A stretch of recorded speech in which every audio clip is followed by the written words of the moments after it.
परम प्यारे गुरुमुख संगी सज्जनों, बड़ी देर से दूसरे लोगों के ज्ञान विचार पूर्ण भजनों से या और भी छोटे छोटे बच्चों के श्लोक गीत से आप समझ ही रहे हैं कि आयोजन का हेतु क्या है। आप जो कुछ भी समझते हो, मेरी समझ में ये आयोजन ऐसा ही है कि किसी बहाने फुसला के आपको यहाँ बैठा दिया गया है और उस पावन पीठ की तरफ से जो संदेश है, जो आशीर्वाद है गुरुदेव प्रभु का, उसको हम नाना प्रकार से आपके दिमाग में डालने की कोशिश करते हैं। यहाँ कोई खास महत्व तो नहीं होता जन्मदिन का। जन्म तो सबके माता पिता देते हैं, पशु पक्षियों तक का भी जन्म होता है, लेकिन जीवन सद्गुरु देते हैं। जीवन जीवननाथ के पास जाने से मिलता है। वह जीवन जीवन नहीं है जिसमें धर्म भाव नहीं हो, जिसमें कोई धार्मिक संस्कार नहीं हो, और वह संस्कार गुरुजनों के द्वारा स्थापित इसी प्रकार की पाठशाला में मिला करता है। आपको पता नहीं चलता है, आप इस प्रकार के 50 सैकड़ों आयोजनों में आप बैठते रहते हैं और आप इस परंपरा से विधिवत दीक्षा ग्रहण करके एक संस्कार भी आप सबने लिया। यह सच है और आप इस तरह से चल रहे हैं, नाम लिखा चुके हैं। समय समय पर जो विशेष सत्र बुलाया जाता है उसमें आप बैठ लेते हैं। आपको पता नहीं चलता कि वह आपके रास्ते की बाधाएं, रास्ते की उलझने, अप्स एंड डाउन्स जो आपके जीवन में है, वह अपने आप ही छटता चला जाता है। जीवन में यात्रा करते वक्त कुछ पता नहीं होता। आप टिकट कटा के ट्रेन में रिजर्वेशन लेते हैं, लेकिन गाड़ी में चढ़ने तक ये नहीं मालूम होता कि मेरा फेलो पैसेंजर जो है वह कैसा है। हो सकता है कोई शराबी भी मेरे बगल में बैठा है, ये भी हो सकता है कि कोई संत भी बैठा है।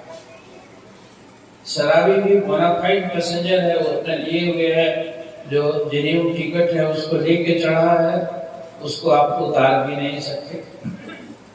संत जो चढ़ा है वो भी टिकट लेके बैठा है, उसका भी सर्टेन डेस्टिनेशन है, और जहां तक वो जाएगा उसके बाद यदि ले जाना चाहें कि बाबा थोड़ी देर और चलिए, तो वो भी नहीं जाएगा।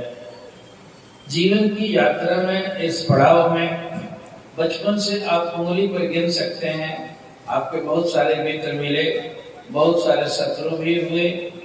परिवार में एक बन के जन्मे थे, आज आपके 1 से 11, 12, 15, 20, 25 हो गए। 2, 4, 5 बच्चे, बच्चों के बच्चे और बच्चों की पत्नियां या बच्चियों के हस्बैंड जो है, इतने परिवार से जुड़ते चले गए। तो आपकी इस यात्रा में एक ऐसा भी शख्स यदि मिल जाए तो यात्रा बड़ी सुखद हो जाएगी। जीवन में कोई संत उतर जाए और वह संत जो है आपके जीवन का नक्शा बदल देगा। गाड़ी में सफर तो करते वक्त में आपका जो गाड़ी के चक्के होते हैं या उसमें जो डीजल मोबाइल वगैरह होता है वो सब ले जाता है उसको सफलतापूर्वक, लेकिन मोबाइल जो डाला जाता है वह उसके फ्रिक्शन को, उसके रुकावट को वो आसान कर देता है। तो जीवन की यात्रा में आप चलते तो हैं, लेकिन जीवन को एक संगीत बना देता है, एक उत्सव बना देता है। यदि संत आपके जीवन में आया है तो आपके बाबा विनोबा जी ने गीता प्रवचन में एक तरह से एक सिमिलरिटी दिखा के बताया है कि किसी माँ के 2 बच्चे हैं और माँ लकड़हारी है, तो दिन भर लकड़ी से काट काट के ला के उसका वही पैसा है। शाम को देर हो गई, लड़का दुकान से आ गया या जो कुछ भी ऑफिस से आ गया, जो कुछ भी काम करता होगा, शाम को आया तो उनकी पत्नियों ने कहा कि आज तो माता जी आई ही नहीं, माता जी आई ही नहीं। क्या होगा, दोनों चल पड़ेंगे लेने के लिए। एक जरा आधुनिक ढंग का बेटा है तो कहेगा बताओ, सारा दिन ग्राहकों से सिर मारते रहे और ये बुढ़िया मरने चली गई, उधर ही रह गई, आई नहीं समय पर। और बताओ वहां से आए और कपड़ा भी नहीं खोल बैठा कि मुझे जाना पड़ा, अब कल से इसको निकलने नहीं देंगे, खींचता हुआ जा रहा। और एक दूसरा लड़का होगा, वो कहेगा कि आप परमात्मा, दिन भर तो वर्षा हो रही थी, अभी चांदनी रात निकल गई और चंदा मामा दिखा दे रहे हैं तो रास्ता भी सूझ रहा, बड़ी ठंडी ठंडी हवा भी चल रही है, और ये सब न होता तो कितना शुक्रगुजार है कि तो किस तरह से मुझे सुविधा कर दिया, वरना हम अपनी माँ को कैसे लेने जाते। आंधी होती, तूफान होता, अंधियारी रात होती, कांट का रास्ता होता, तो तुमने तो सब सुविधा दे दी। रास्ते दोनों तय करते हैं, एक खींचता हुआ जा रहा है और एक खुशी मनाता हुआ जा रहा है, प्रकृति को धन्यवाद देता हुआ जा रहा है, भगवान की उस व्यवस्था को धन्यवाद देकर जा रहा है, मुझे माँ को लाने में सुविधा हो गई ना। तो जीवन में एक सकारात्मक सोच और एक नकारात्मक सोच।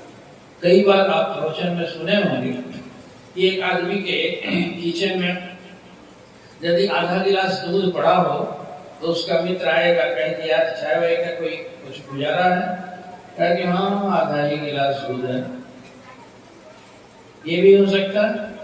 और एक दूसरा भाई ये भी कर सकता है कि हाँ मेरे यहाँ आधा गिलास दूध है, उसमें तो 10 कप चाय बन जाएगी, आइए बैठिए। तो दोनों स्वीकार कर रहे हैं, एक आधा ही गिलास दूध है और एक आधा गिलास दूध है, दोनों का मतलब तो एक ही हुआ।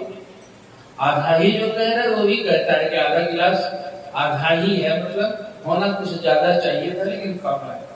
और एक कहता है कि आधा है, अरे किसी के पास तो कुछ भी नहीं है, एक बूंद भी नहीं है, हमारे पास आधा तो है। एक सकारात्मक सोच वाला, और सत्संग आपकी सोच को सकारात्मक दिशा दे देता है। बहुत सारे दुनिया के लोगों को रोते रहने की आदत होती है, दूसरों की ओर देखते हैं। अब वो कहानी लंबी होगी, आपको बताया ही है। एक सेठ ने बड़ा ऊंचा मकान बनाया था, बड़े बड़े शहर के लोग इनवाइट थे उसमें, और उसके फंक्शन में सब लोग आए, एक साधु भी आ गए, उनको भी भरपेट खाना वाना मिला। लेकिन सेठ की खुशी इतनी थी कि वो दिखाते हुए, देखिए इसमें ये बना दिया है, इसमें ये बना दिया है, और ये टाइल जो है ये इम्पोर्टेड टाइल है, और इसमें ये बना दिया है, इसमें ये बना दिया है। टोटियां लग गई हैं, जो कोई गर्म भी, कोई मीडियम भी, कोई ठंडा भी, तीनों तरह के पानी में आ रहे हैं। सारा बताएगा, सब एक ही बात, वो आएगा उनको भी बताएगा, वो आएगा उनको भी बताएगा, वो आएगा उनको भी बताएगा। बाबा को बेचारे को भरपेट खाने को मिल गया, उनको दिखा के क्या करें, बाबा चले गए। साल बाद बाबा उधर से गुजरने लगे तो देखा कि ये तो सुनसान पड़ा हुआ है। उनको याद आ गया कि पिछले साल इसके उद्घाटन में मैं अभी आया था, तो देखा कि वही सेठ जो पिछले साल बड़ा खुश था, वहाँ मक्खी भिनक रही है चाय में, और माथा पकड़े हुए ऐसे बैठा हुआ है अपने चौबारे पर, वहाँ कोई नहीं। बाबा चले गए, बाबा को आइए, बाबा बैठा दिया उसने। आप क्यों सेठ जी, ठीक है ना? अरे ठीक क्या है, ऐसे ही है। अरे इस मकान में आपको याद है, इसके उद्घाटन में मैं पिछले साल आया था? हाँ याद आ गया, आए तो थे। उस समय तो बड़ा खुश थे आप, लोगों को दिखाते दिखाते आपकी जमीन में पांव नहीं पड़ रहा था।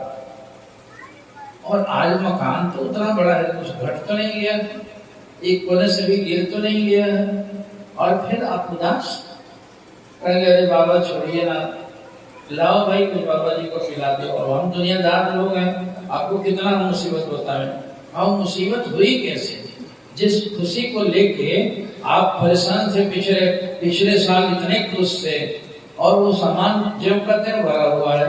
फिर आप उदास उदास अरे छोड़िए, बहुत तरह की उदासी है, आपको क्या बताएं। कहे कि नहीं उदासी हुई क्यों? मकान के मालिक तो पिछले साल भी थे, वही आप भी हैं, अब तो कुछ नहीं घटा है। बाबा कहते हैं कि बगल वाला ऊंचा मकान बना लिया और ऊपर से झांकता है तो मेरा कलेजा जलता है। अब क्या बताऊं आपको, इतनी कुछ परेशानी है, वो तो मैं ही जानता हूँ। बस जब तक उससे हम 10 फीट ऊंचा नहीं बना लेते तब तक चैन नहीं पड़ेगी मुझे। बाबा हंसने लगे कि भाई तेरी जरूरत भर तो है ना पिछले साल से भी, लेकिन अब इस बीमारी का क्या इलाज है? उसका ऊंचा हो गया और जो इतना ऊंचा और बना लोगे तो पता ही बगल वाला उससे भी ऊंचा हो जाएगा, तो फिर रोते रहोगे।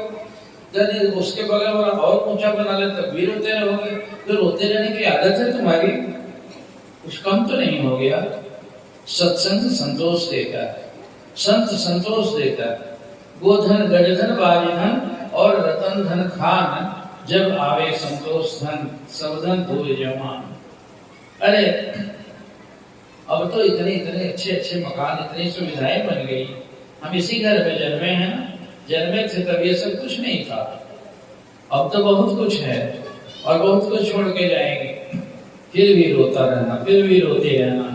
सत्संग आपको संतोष देगा और हर परिस्थिति से कंप्रोमाइज करके चलने की आदत बनाएगा। शराबी भी बैठ गया, कोई साथी झगड़ा भी मिल गया तो उसके साथ भी काटो, लेना देना होगा प्रारब्ध का कोई, इसलिए वो आ गया है। तो टिकट उसका भी बुक है, वो हाथ पकड़ के जन्मा भी नहीं था और हाथ पकड़ के जाएगा भी नहीं, ये भी सच्चाई है। अकेले आया है और अकेले जाएगा। आप भी अकेले, आप बना ले चाहे कितना भी मित्र है, चाहे प्रेमी है, मेरा अपना कहलाने के लिए भाई है, भतीजा है, बेटा है, पत्नी है, जो कुछ भी कर, लेकिन असलियत तो इतनी ही है। और ये सिखाएगा संत, सिखाएगा। इतनी बड़ी चीज, इतने बड़े परिवार में हम भी घूम रहे हैं और आपका परिवार 4-5 लोगों का है। मैं इतने लोगों के सुख दुख से मैं समरस भी होता हूँ।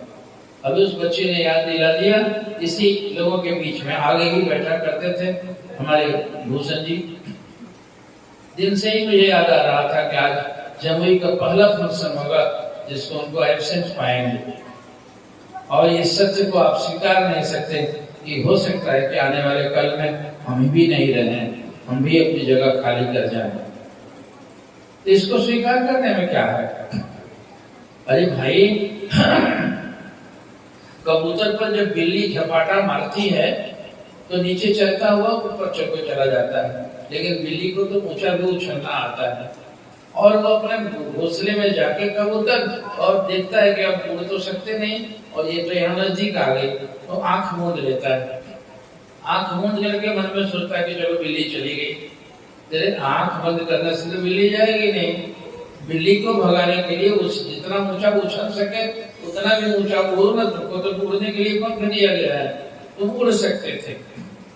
इसीलिए विहंगम जो कि हमारे यहाँ बिहार में ही एक संत हुए हैं, अनेक अनेक प्रकार से एक ही सत्य को संतों ने भांति भांति से कहा है। एक सद विप्रा बहुधा वदंती, बहुत तरह से लोग बोलते, तो उन्होंने विहंगम योग नाम रखा और बड़ा सार्थक नाम है। विहंगम मतलब पक्षी को कहते हैं। जो पक्षी जिस प्रकार से ऊंचे मकानों को उड़ जाता है, वैसे हम भी विहंग हैं ये। और हमारा अवयव जो है भीतर का ज्ञान रूपी हमारा पंख, ज्ञान रूपी आंख विवेक की, वो मंद पड़ी हुई है, एकदम औंधी पड़ी हुई है।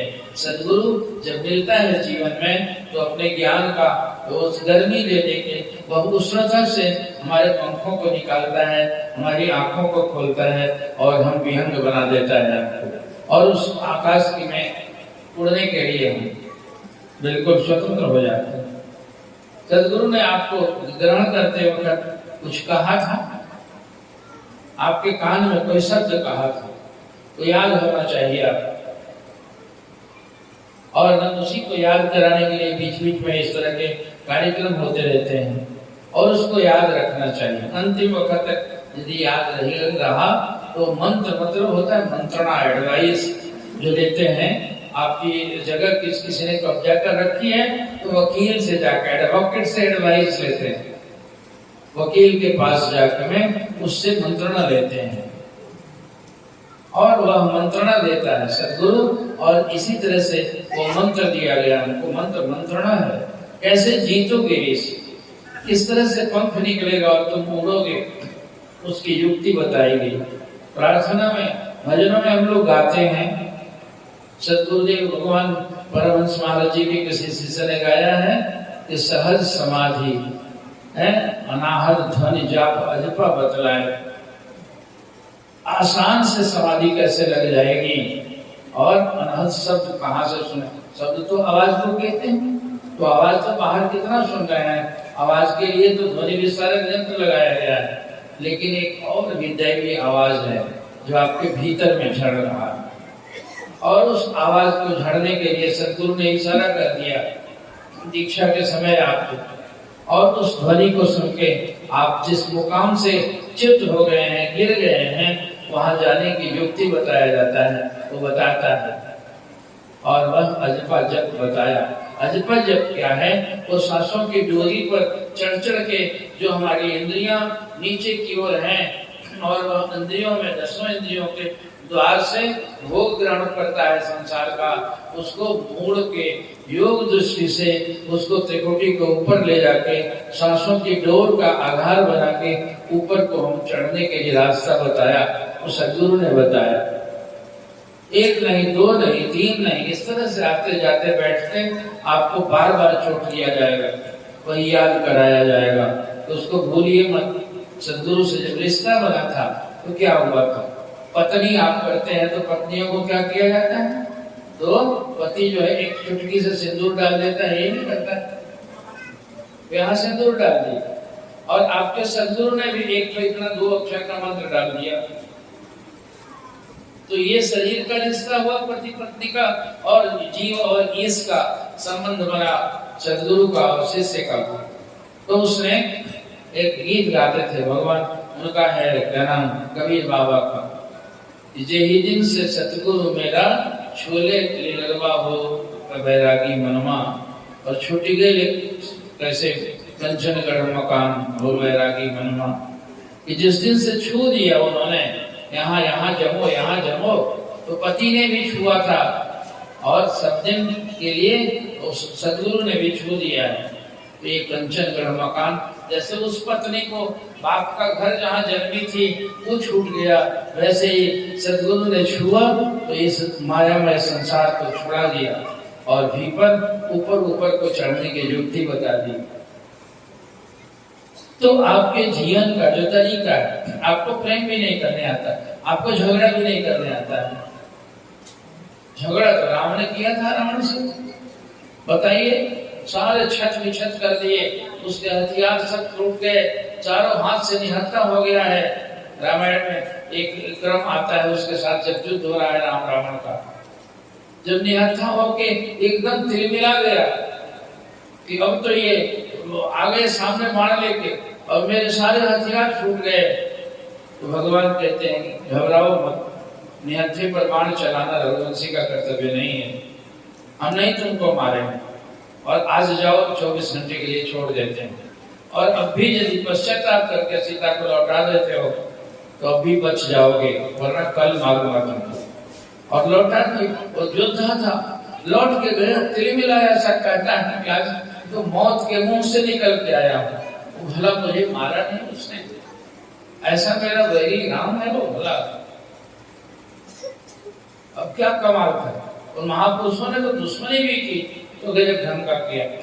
हम तो दुश्मनी व्यवहार में कदाचित किसी से हो भी जाती है तो उसकी अच्छाई को भी भुला जाते हैं, और जिससे मोह करने लगते हैं उसकी बुराई को भी अच्छाई मान लेते हैं, ये हमारा दोष है। और महापुरुषों के प्रेम करने में भी आप प्रसंग उठा के देखें, रामायण की कथा जानते हो, लेकिन शास्त्रों को संत के मुंह से सुनने के लिए कहा गया है। अपने पढ़ेंगे तो एक कहानी भर सतही ज्ञान हो पाएगा और उससे ज्यादा नहीं जानेंगे। ये गुरु महाराज जी कहा करते थे कि देखो बाली के साथ में जब उसको मारने का पैक्ट हुआ उनके साथ कि मैं इस तरह से मुझे भगा दिया, और मैं छिपा हुआ हूँ, ऐसा है वैसा है, और इतना अजय है कि उसके सामने से जाते ही उसका आधा बल उसमें चला जाता है। कुल बता दिया उसको, डर के मारे कौन पर कांप रहा था।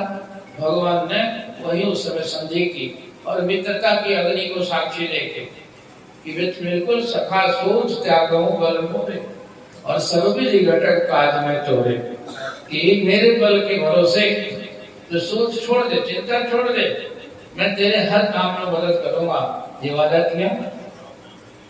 और फिर उनको जब मारने के लिए गया है, उसको भेजा है कि जाओ लंकार के घर से निकालो तो सही।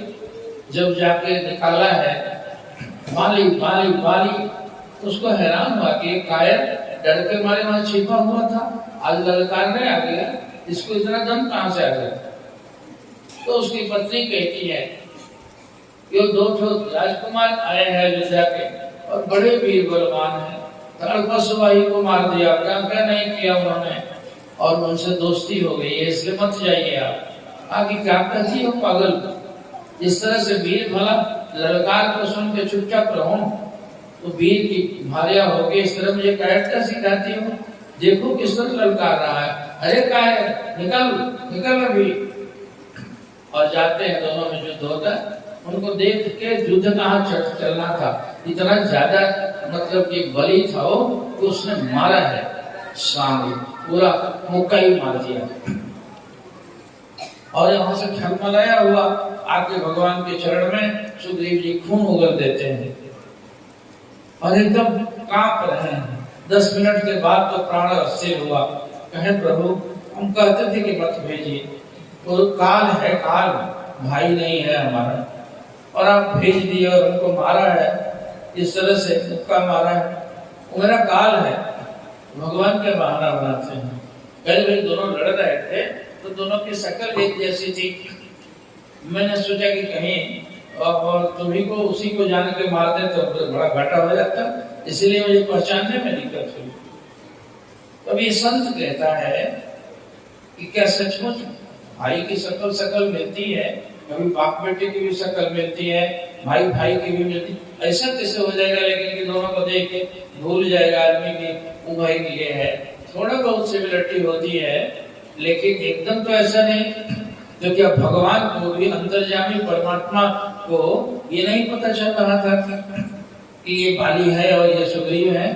तो ये उसको फुसलाते हैं, और फुसलाते किस लिए हैं कि इसको पहले उसे पिटवा लें और इसका मुंह निकल जाए, और नहीं तो इसी तरह से पहले ही बार में हम यदि मार दें तो भाई की ममता उसकी लाश देखेगी, उनका संबंध हो सकता है कि पलट के हमारे साथ में और इस तरह से हमें को हमारा ही विरोधी बन जाए। तो भगवान को असल में मोह निकालना था, और मोह निकलवाना के लिए मुक्का जो मारा है तो समझ गया कि आज मेरा प्राण ले चुका था, ये ना होते। तब उनको भेद बताया कि प्रभु एक ही बाण से 7 तारों को भेदिए तब ये मरेगा, और उसने बताया तब वो अब पहले ही बार में बता दिया होता। तो भगवान तो ये करते हैं, वैर भी गजब ढंग के करते हैं, निहत्थे को नहीं मारते, हमें वैर भी नहीं करना। तो जो हमारे पूरे भीतर में सीरियसम बिगड़ा हुआ है, भीतर में हमारे मानसिक और आत्मिक संसार में एक तरह से उथल पुथल हो गया है। गाड़ी के ऊपर सवार को चढ़ना था, सो सवार के ऊपर गाड़ी चढ़ गई। नाव के भीतर में दुनिया को आना था, जो पानी के भीतर में नाव चली गई और नाव में पानी घुस आया, डूबने की नौबत आई है। तो सतगुरु ने हाथ पकड़ ली। बाबा कबीर कहते हैं, मेरे सतगुरु गहिल निबाह, नहीं तो मैं बह जाती। कबीर जैसे महापुरुष कहते हैं कि मेरे सतगुरु ने बाह पकड़ ली, नहीं तो बह गए होते। बहुते होशियार लुटाए गए, नहीं किसी की सावत लाज रही, और किसका जो सतगुरु का ओर पकड़ता है, जिसके जीवन में संत मिल जाता है, जिसके रास्ता में चलते चलते उसकी यात्रा रह ही नहीं जाती है। इस तरह से चुटकी में वो रास्ता खत्म हो जाती है। ये करने की युक्ति बताता है। आप सबको, किसी को 5 साल, किसी को 10 साल दीक्षा लिए हो जाते हैं, आपको पता नहीं है कि मेरा विकास भी हो रहा है। मैं तो 10 साल पहले जैसा था वैसा ही आज भी हूँ। भीतर में मानसिक संसार में तब्दीली आई है, रोज इस तरह से उठते बैठते। अरे कबीर कहते हैं जो कछु गंधी दे नहीं और तो भी वास सुवास। कोई आदमी घर से जाता है और इत्र के दुकान पर जाके बैठ जाता है, क्या मसौड़ी चौक पर इत्र की दुकान है, सुबह से शाम तक बैठता है या इत्र लेने देने में थोड़ा उसको हेल्प कर देता है, तो शाम के चुपचाप चल जाता है। तो घर में पता तो चल जाएगा कि इत्र के दुकान, कारण कि वहां तो गमगमा रहा है, नाना प्रकार के वो खुशबू वहां पर फैली हुई है। वहां जाने के बाद नहीं खरीदेगा, नहीं जेब में लेके जाएगा, तभी वहां बैठ के गया है, इसलिए पता चल जाएगा कि इत्र की दुकान से उठ गया। और आप चीक वाले के दुकान पर बैठ के आ जाओ, दिन भर शराब वाले के दुकान पर आके बैठ जाओ, तो भी पता चलेगा, उसकी बदबू तो लगी जाएगी आप। इसलिए आप कुछ भी हाथ पांव नहीं मारे, आप आए बैठे गए आए, आते जाते रहे, इसलिए खुशबू मिल गई है। और आपकी खुशबू का क्या पता चलेगा? गाड़ी पकड़ते आप चौक पर जाते हैं, रिक्शा पर एक बड़ा मोटा छोटा आदमी चढ़ा हुआ है, रिक्शावाला कहता है कि बाबू आइए बैठ जाइए ना, वहां पहुंचा देंगे हम। उस पैसे के लालच से एक के बदले 2 सवारी ले लेंगे, कई ले लेते हैं। तो आप यदि सत्संग में है तो आपके मन में करेगा कि तुम ले जाओ, पहले ही इतना बोझ है उसके ऊपर में, इसलिए लो, तुमको किराया 2 का चाहिए तो मैं दे देता हूँ, वहां चले जाओ। आपको दया लगेगी, पहचान जाएगा कि कहीं ये जरूर ही खुशबू के दुकान पर से उठ के आया है, ये संत के साथ में रह के आया है, इसका व्यवहार बता रहा है, इसकी बोली बता रही है, इसका प्रणाम करने का ढंग बता रहा है। माधवन साहब कहते थे कि ऊंचाई में भागलपुर में ऊंचे की ओर चढ़ने के लिए रिक्शा किया उन्होंने, स्टेशन से वहां जाने के लिए, और जब ऊंचाई पर चलने लगा तो उतर के रिक्शा ऐसे बूढ़ा था, शरीर में कपड़े नहीं थे, हड्डी लगी हुई थी, खींचे जा रहा था।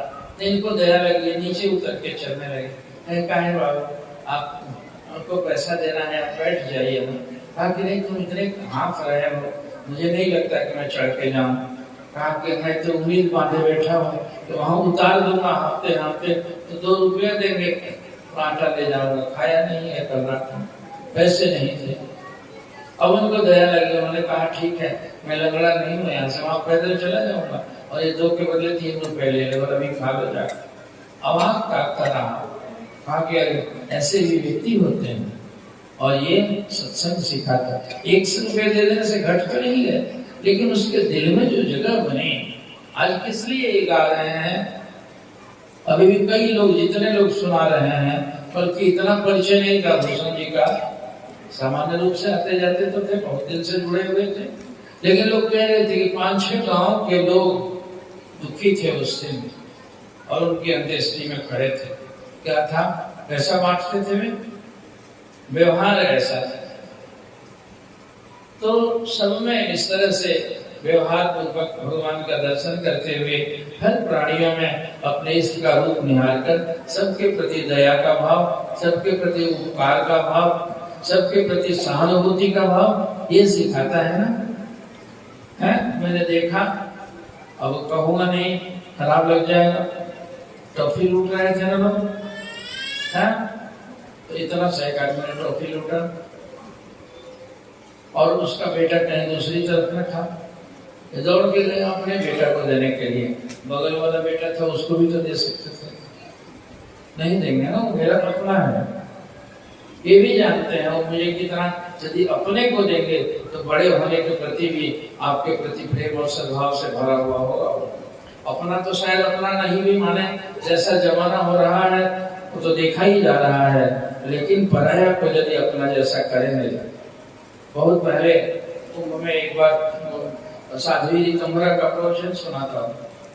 वो माता एकदम, अभी तो अब तो बढ़िया हो गई, उस समय एकदम दूरी पत्ती और सरहरा थी बिल्कुल। तो उसने एक प्रोजेक्ट चलाया, जिस तरह से बच्चे इस तरह से पैदा करके, और कभी कभी होता है नाजायज तरीके से कहीं रोड पर रख देती है माताएं, और बड़े बड़े लोगों को, कबीर को रखा, कर्ण को रखा, इसी तरह से।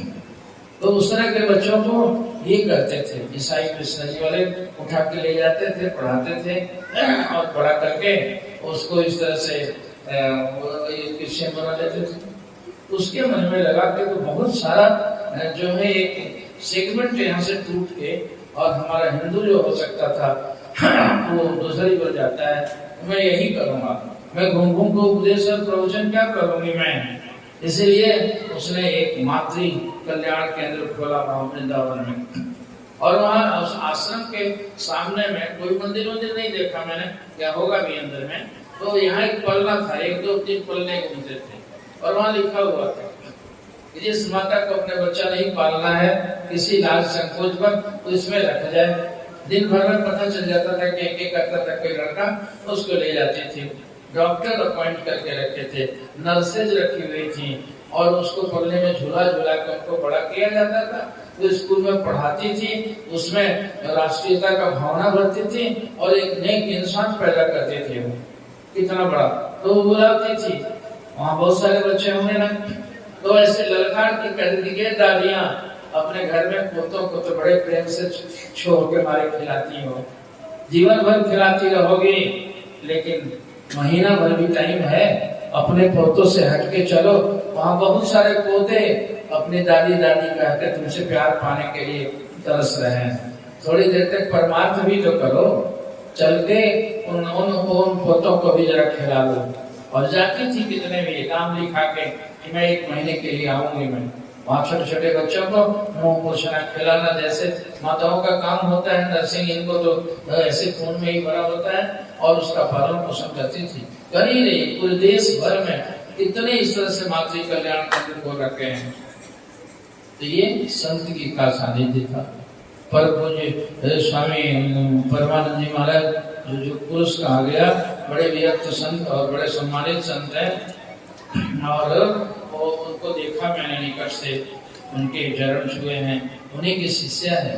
साधुओं ने क्या सिखा दिया, क्यों बहुत सारे मानते हैं कि बचपन में विधवा हो गई होगी तो क्या सब साध्वी तंबरा बन जाती है। आज देश विदेश में ख्याति है उसकी, आप अपने गूगल में सर्च करके देख लीजिए, कितना बड़ा प्रोजेक्ट चल रहा है उसका, और कैसे उसके सूत्र में उसके सदगुरु बैठे हुए हैं। वो गुरु ही इतना बड़ा प्रोजेक्ट करा सकता है, और मानवता के प्रति प्रेम पैदा करना वो गुरु ही दे सकता है। इसलिए सच्ची इंसानियत, सच्चा इंसान तो वो संत सिखा सकता है, कारण उसका अपना जीवन जो है एकदम एक सही जीवन है उसका।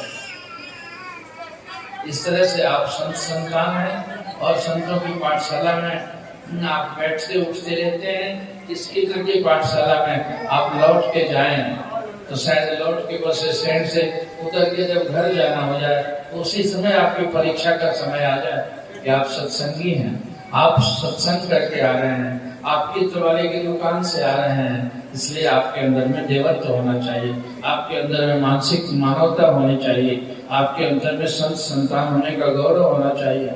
आपके चलने से, उठने से, देखने से, हर दृष्टि से लग जाए कि सचमुच ये सत्संगी है। यही सिखाया जाता है, यही सिखाने के लिए सदगुरुदेव भगवान की पाठशाला है। उन्होंने प्रेरित करके इस बंदों को भेज दिया आपके बीच में, और इस तरह से चलवा रहे हैं, करवा रहे हैं। मैं सामने बाबा जी कितने उपदेश की बातें आपको सुना गए। माइक तो इतना रेजोनेंस होता है इसका कि ये सुनाई नहीं पड़ता है, लेकिन आप उनके चेहरे की भावना से, बच्चियों के भोजपुरी के गीत का अर्थ भी नहीं समझते होंगे, लेकिन चेहरे से हर चीज ध्वनि का एक मानसिक असर पड़ता है। बिना समझे मुझे भी लगता है कि बड़ा प्रेम से भावित है, बड़े विचार से परखा हुआ विचार है, ऐसा तो लग ही गया होगा आपको। मैं बैठा हूँ यहाँ सदगुरुदेव भगवान के चरणों में, कई प्रसंग में आप लोगों को आया भी कि आज 55 सालों से दोनों साथ साथ ठाकुर की सेवा में थे। उस स्कूल से निकल के ये विद्यालय चलाने का जिम्मा भी दे रखा है, और मुझे गौरव है कि आज डॉक्टर साहब हमारे कह रहे थे कि मैं भाग्यशाली मानता हूँ कि मेरा पुत्र सुपुत्र है, तो मुझे कहने का मन किया कि मैं भी भाग्यशाली मानता हूँ कि मेरे भाई इतने बड़े संत हैं, और समय समय पर मेरे विचारों में कहीं शिथिलता आती है और मेरी बातों में थोड़ा सा यदि इंसान के नाते यदि कहीं कुछ होता है तो उन पर शास्त्र का विशेष संस्कार वे सावधान किया करते हैं। इसलिए मुझे भी गौरव है कि सत्संग के पथ पर सद्गुरुदेव भगवान के इस रास्ते पर चलने के लिए मुझे इनके जैसे संत साथी मिले हैं। इसलिए रात दिन गुरु महाराज जी को अनुभवों में सत्संग की किला में रहो। देखो गोपी चंद की माँ ने कहा था कि खूब अच्छा भोजन करना, खूब सुख की नींद सोना और सत्संग किला में रहना। सत्संग किला में आप गाँव में भी हैं तो सुबह शाम कम से कम आधा घंटा अपने गुरु भाई के पास जाके बैठ लीजिए और सत्संग की किला है और दूसरा कुछ नहीं बोलेगा और आपको एक किला उसको आपको प्रोवाइड करेगा जिससे आप बचे रहेंगे, कुवासनाओं से कुवृत्तियों से आपकी रक्षा कर सकेगा। इस तरह से सत्संग की किला हमें मिली है सद्गुरुदेव भगवान के चरणों की कृपा से। आज आपने नाना प्रकार से मुझे गिफ्ट देके मुझे इस तरह से करके मुझे माला पहना के मुझे मान दिया। इसके बदले में मैं आप सबके लिए शुभ की प्रार्थना करता हूँ उनके चरणों में और आप इसी तरह से अपने गुरु घर में आके बैठ के समय समय पर इस तरह की गोष्ठियों को आप आह्लादित करते रहें। आपका कल्याण हो, आपका मंगल हो और सब सुखी हो, सब शांत हो, समृद्ध हो और संतोषी हो। ये सबसे बड़ा गुण आपको होना चाहिए। संसार की चीज को पाके जब रावण और बड़े बड़े लोगों को भी नहीं संतोष हुआ तो संतोष ही तो बड़ा धन है जो गुरुजनों में मिलने का, पाने का, लेने का हमें सौभाग्य मिला हुआ है। भगवान आपके जीवन में तरक्की दें और आप हरदम हंसते रहें। रोना चेहरा अच्छा नहीं है, क्यों रोए? मेरे तेरे से